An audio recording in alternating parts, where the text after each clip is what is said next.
तो सबसे पहले हम बात शुरू करते हैं हमारे जिन बच्चों ने 499 में एनसीईआरटी की टेस्ट सीरीज ली। हालांकि मैंने कहा था कि पूरी क्लास को उसको ज्वाइन करना चाहिए, लेकिन आप में से खैर कई लोग अपने हिसाब से काम करते हैं। क्यों कहा था ये भी मुझे पता है, और टेस्ट के रिजल्ट मैंने देखे। या मैं उन बच्चों से बात करना चाहूँगा, क्या हमारी तरफ से मेंटर्स की कॉल आ रही है आप लोगों को? मेरे पास आप लोगों की पूरी लिस्ट आई, जिन्होंने अपनी जो समस्याएं बताई उन्होंने मुझे पूरा अपडेट किया। किसी बच्चे को मेंस के क्वेश्चन पढ़ने में प्रॉब्लम है, किसी को हेल्थ की प्रॉब्लम आ रही है, रिवीजन में प्रॉब्लम आ रही, टाइम मैनेजमेंट नहीं हो रहा है। क्या हमारी तरफ से आप लोगों को जिन्होंने टेस्ट दिया था उसमें से कई लोगों को कॉल आई, मेंटरशिप प्रोग्राम में एक उनको सजेस्टिव मेजर मिले, अब पूरा रिकॉर्ड मेंटेन हो रहा है। मेरे पास वो पूरा रिटन रिकॉर्ड आया कि कब बात की, क्या आपकी प्रॉब्लम थी, क्या सॉल्यूशन दिए गए। हो रहा है? किशमिश ने लिखा हाँ आई थी, आपके मार्क्स मुझे मिले। तो यही चीज मैं स्टैब्लिश करना चाह रहा था। अब धीरे धीरे उनको और ट्रेन किया जा रहा है, आपसे और क्या क्या चीजों पे बात करनी है, सपोर्टिव सिस्टम आपको बनाना है। कोई चीज आपको और चाहिए तो वो लोग, अब मेरे जैसे कई बार मैं बहुत व्यस्त रहता हूँ, नहीं कर पाता हूँ, तो वो लोग मेरे बिहाफ पे वो सारी चीजें, कल मैंने उनको और सिखाया कि बच्चों को ये चीजें टाइम टू टाइम हेल्प करनी चाहिए। तो ये सारी चीजें हमने की। अभी वो लगातार बात कर रहे हैं, एक दिन में 20-30 लोगों की मेंटरशिप करते हैं, जिन लोगों ने टेस्ट दिया। स्पेशली सबको पास नहीं आएगा, जिन्होंने टेस्ट दिया तो उनके मार्क्स को लेकर डिस्कशन, उनकी पढ़ाई को लेकर डिस्कशन, कौन सी बुक्स पढ़नी चाहिए, क्या चीज होनी चाहिए। तो मैं उन लोगों से पूछना चाहूंगा कि जिनको कॉल आई, जैसे नीलम ने कहा हाँ कॉल आई, मेरे पास वो रिकॉर्ड्स हैं बच्चों ने जो जो समस्याएं कही। इससे आपको फायदा हो रहा है, एक मेंटर होने की वजह से एक मेरा आपका कम्युनिकेशन बनता है, आपकी जो प्रॉब्लम्स है अब एक 1-to-1 कॉल होके मेरे पास आ रही है। तो आप देखिए ये जो सिस्टम मैं इकोसिस्टम डेवलप कर रहा हूँ, आपका पूरा रिकॉर्ड मेंटेन हो रहा है, एक एक पूरा रिकॉर्ड एक्सेल में मेंटेन हो रहा है। आपने क्या कहा, आपको क्या समस्या है, उस पर हमने क्या समाधान दिया, और वो बार बार मुझे रिकॉल कराते रहेंगे। तो एक इकोसिस्टम मुझे चाहिए था, वो मुझे मिल गया है। राइट। अब सुप्रिया ने लिखा है हाँ सर बहुत फायदा हो रहा है। तो ऑब्वियस सी बात है, कोई आपको हर वीक कॉल करेगा और आपकी प्रोग्रेस पूछेगा, टाइम मैनेजमेंट के बारे में पूछेगा। अभी मैं आप लोगों को एक प्रोजेक्ट दूंगा तो उसमें तमाम तरह की चीजें जो हैं वो आप एक जगह अपना डाटा कलेक्ट कर पाएंगे। जैसे अभी मैंने आपको एक मैंने सेमिनार लिया था, मेरे जीवन का एक दिन, तो उसमें कई बच्चों ने मुझे भेजा, लेकिन कई बार मैं व्हाट्सएप पढ़ पाता हूँ, नहीं पढ़ पाता हूँ, तमाम तरह की दिक्कतें होती हैं। तो वो सारी दिक्कतें जो हैं वो खत्म हो जाती हैं। और एक मेंटर प्रोग्राम, ये बहुत ही टॉप क्लास में जो बहुत हाईली सोफिस्टिकेटेड इंस्टीट्यूट होते हैं वहां मेंटरशिप प्रोग्राम होता है, जैसे बायजू में है। तो चूंकि उनके पास अरबों खरबों रुपए इन्वेस्टमेंट आया है, लेकिन हमने बिना इन्वेस्टमेंट लिए, बिना इतनी फीस लिए हमने वो प्रोग्राम शुरू किया। वहां पे मेंटरशिप प्रोग्राम वहां पे है कि मेंटर्स आपका रिकॉर्ड डील करते हैं, टीचर के बिहाफ पर आपकी बात टीचर तक पहुंचाते हैं। अब मेरे पास पूरी एक्सेल मेंटेन होकर आ गई। कल मैंने पूरा पढ़ा, उसमें जिन जिन बच्चों से बात हुई है तो उसमें उन्होंने पूरी प्रॉब्लम बताई है, तो मैं उसको बात कर रहा हूँ, उसमें क्या मेरे लिए क्वेश्चन है, क्या मैं वीडियो बनाकर उनकी मदद कर सकता हूँ, या मेरी और सपोर्टिव टीम क्या मदद कर सकती है। तो लोग अगर अभी नहीं जुड़ रहे हैं उससे, तो आपका एक बहुत बड़ा नुकसान होने जा रहा है। पहली बात, आप टेस्ट नहीं देंगे, मैं जो पढ़ा रहा हूं उसका आउटपुट आपको निकलेगा नहीं, तो जो छोटी मोटी चीजें बची हैं वो आपका पूरा हो जाएगा। और मुझे बहुत आश्चर्य है कि 499 रुपए, मतलब मैंने उसको अपने एक तरह से नुकसान में रखा है, मेरी कॉस्ट भी उसमें रिकवर नहीं हो रही है। पर मेरा था कि मेरे अपने बच्चे एक बार उसके साथ जुड़ जाए, मैं फीस तो मुझे बढ़ानी है उसको, कल ही हमारी मीटिंग हुई, फीस बढ़ा देंगे। लेकिन मेरा पहला है कि मैंने कहा कि नहीं, मेरा बच्चा पहले ही एनसीईआरटी मेरे साथ जुड़ा हुआ है, वहां पे मैं उसको इतने अच्छे से पढ़ा रहा हूँ, हम बहुत ही ब्रॉडर एस्पेक्ट में बातें कर रहे हैं। मैंने कभी एक बार भी नहीं सोचा कि 4,000 रुपए का बैच है, कुछ 4-6 फैक्ट दे दो, ये सिंपल सिंपल दे दो। नहीं, मैंने हमेशा ही सोचा कि मेरे साथ कोई भी बच्चा आया हुआ है वो हमेशा उसके साथ जुड़े, कॉन्सेप्टर में वो कन्वर्ट हो रहा है, कॉन्सेप्टर में वो जो अच्छे से सीख रहा है, आउटपुट अच्छे से निकल कर आ रहा है, तो हमारा ओरिएंटेशन एक तय हो रहा है। अब एक 499 का टेस्ट है वो देना है, उससे मुझे सिर्फ इतना उसमें फायदा है कि मैं अब आपका रिकॉर्ड देख सकूंगा। तो जिन बच्चों ने उसमें टॉप किया फर्स्ट टेस्ट में, उनका मुझे पता है कि कितना जो है अच्छा उनकी रैंक चल रही, कहाँ नुकसान उनको हो रहा है। एक पर्सन आपसे लगातार बात करता रहेगा, जो लोग उसके साथ जुड़ रहे हैं। जो लोग नीचे जा रहे हैं उनको हम ऊपर ले जाने के लिए बहुत मेहनत करेंगे वहां पर तमाम। अब आपको दिखना शुरू हो गया, मैंने जो आपसे कहा था वो सब कुछ किया। तो ये सब एक बहुत ही ऐसे ऑर्गेनाइजेशन में होता है जिसकी फीस जो है लाखों में होती है, तो वो सारी सुविधा हम जो है वो हजारों में लाके दे रहे हैं। तो इसके लिए हम बहुत मेहनत कर रहे हैं, बहुत अपने, मैं ऐसे लोग अपने साथ जोड़ा जो मेरे विजन में यकीन करते हो। तो इसके पीछे ऐसा नहीं है, वो भी बहुत हाई सैलरी डिमांड कर सकते हैं, सब कुछ है।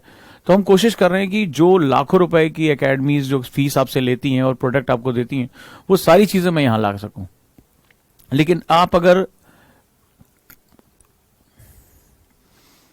उसमें पार्टिसिपेट नहीं करेंगे तो वो आपको नुकसान है। तो आपको सोचना है। कई बार क्या होता है, जैसे कई बच्चों मेरे साथ मिले थे, मुझे आज से याद है, मैं एक पुरानी फोटो देख रहा था, तो क्लास में जो है वो एक लड़का आया करता था सेमिनार्स में, तो सेमिनार की फोटो देख रहा था, तो उसको मैंने कहा कि इस तरह से पढ़ना चाहिए। बोला अरे एनसीईआरटी में क्या रखा है, एनसीईआरटी तो ऐसे पढ़ लेंगे सर, खुद से पढ़ लेना चाहिए, इसमें किसी टीचर वीचर की जरूरत नहीं होती है।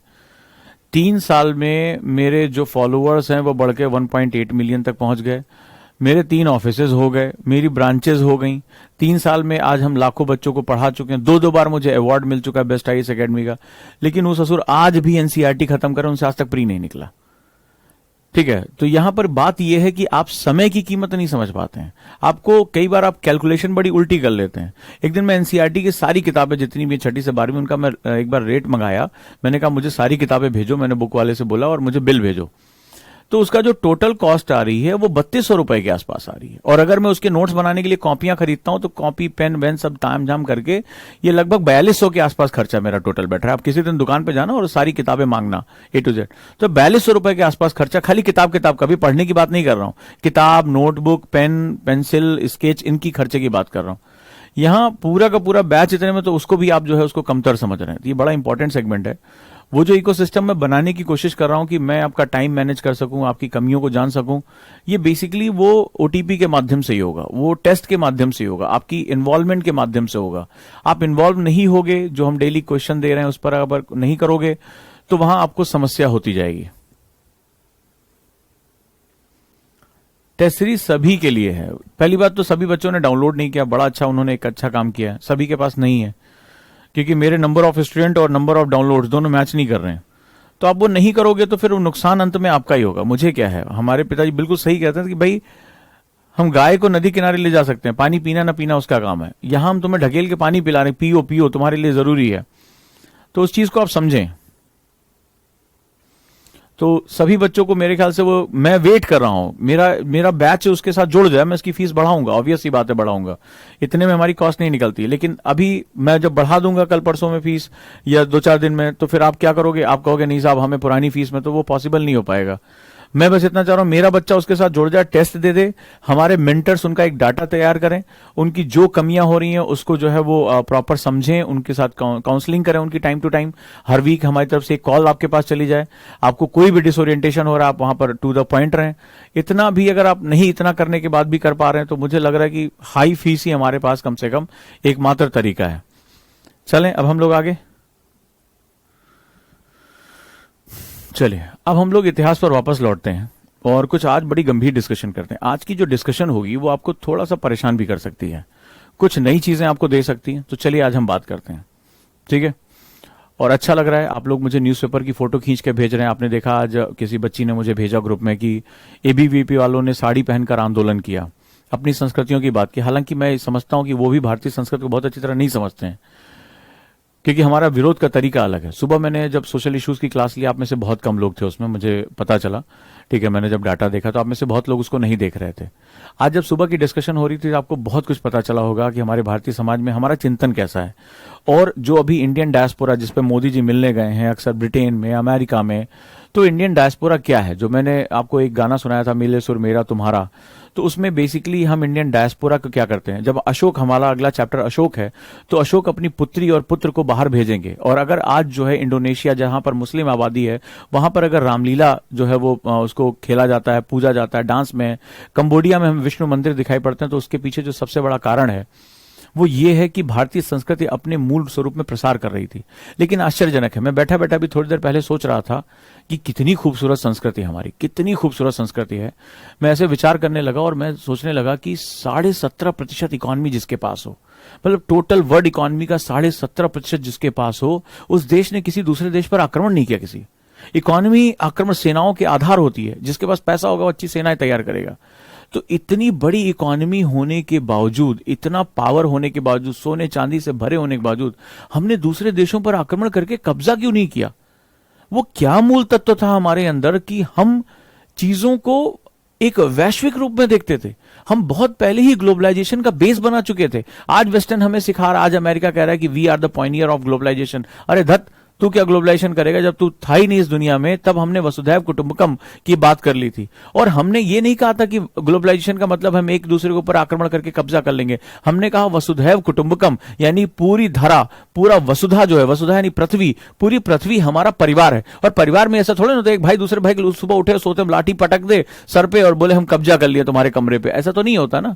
थोड़े बहुत तू मैं भी हो सकती, प्यार मनुहार हो सकता है, बड़ा भाई छोटे भाई कहते तुम बेटा तुम्हें कमरा मिल गया, ठीक है, ऐसे, या छोटा भाई बड़े भाई के सम्मान में बोला भैया आप सोए, हम नहीं यहाँ पे जाएंगे। तो इस तरह से हमारे परिवारों में होता आया है, ये थोड़े ना होता सोते में लाठी पटक दें। तो ग्लोबलाइजेशन जो वेस्टर्न हमें सिखा रहा है वो अलग है, और जो भारतीय परंपराओं में ग्लोबलाइजेशन था वसुधैव कुटुंबकम, कि हम पूरे विश्व में किसी का हक नहीं छीनेंगे। तो मुझे आश्चर्य होता है कि आज चाइना के पास दुनिया का 7-8% व्यापार है, 9% व्यापार है, अमेरिका के पास 11% व्यापार है, और ये कम वक्त इन्होंने पूरा खाड़ी देश निपटा दिया, घुस गए अफगानिस्तान में, बम गिरा के चले आए, मदर ऑफ ऑल बम गिरा दिया, कई पहाड़ियां इकट्ठे निपट गई, औरतें बच्चे मारे गए, कोई पूछने वाला नहीं है। चाइना आज पूरा जो है साउथ चाइना सी से लेकर जो है पूरे इलाके में कब्जा किए। 70.5% व्यापार करने वाला दुनिया का सबसे ताकतवर आर्थिक शक्ति के रूप में देश, वो कभी सैन्य शक्ति नहीं बना। आश्चर्य की बात सोचिए, आज छोटे से व्यापार के माध्यम से पूरी दुनिया में कब्जा करके चाइना जो है, देख रहे हो अब कहां से सिल्क रूट और फलाना फलाना बना रहा है। अमेरिका 11% व्यापार करके पूरी दुनिया में कब्जा किए पड़ा, बम धाए धाए इधर उधर गिराता रहता है हर समय। ब्रिटेन ने पूरी दुनिया में उपनिवेशवाद कर दिया था। लेकिन 70.5% अकेले व्यापार करने वाला देश कभी